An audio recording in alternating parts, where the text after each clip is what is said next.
ఓం శ్రీం హ్రీం శ్రీం కమలే కమలాలయే ప్రసీద ప్రసీద.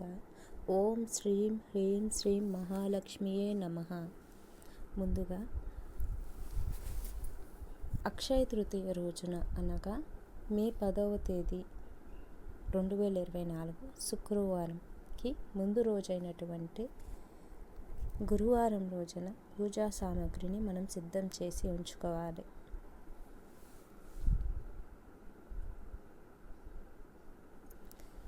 అక్షయ తృతీయ రోజున అక్షయ పాత్రను సిద్ధం చేసుకోవడానికి ఒక మట్టి కుండను తీసుకోవాలి.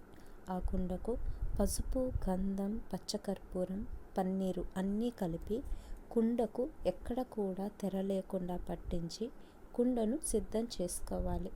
ఇప్పుడు పసుపు పూసినటువంటి కుండను తీసుకొని పన్నీరుతో కలిపినటువంటి కుంకుమతో కుండపై శ్రీం అని రాసుకోవాలి.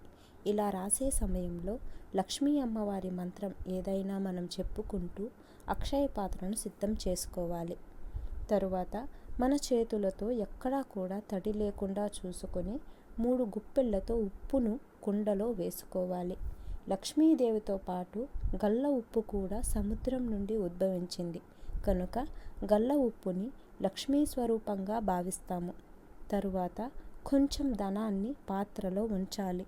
అందులోనే కొంచెం పచ్చకర్పూరం వేసుకోవాలి. సాధారణ మట్టి కుండ ఇప్పుడు అక్షయ పాత్రగా మారింది.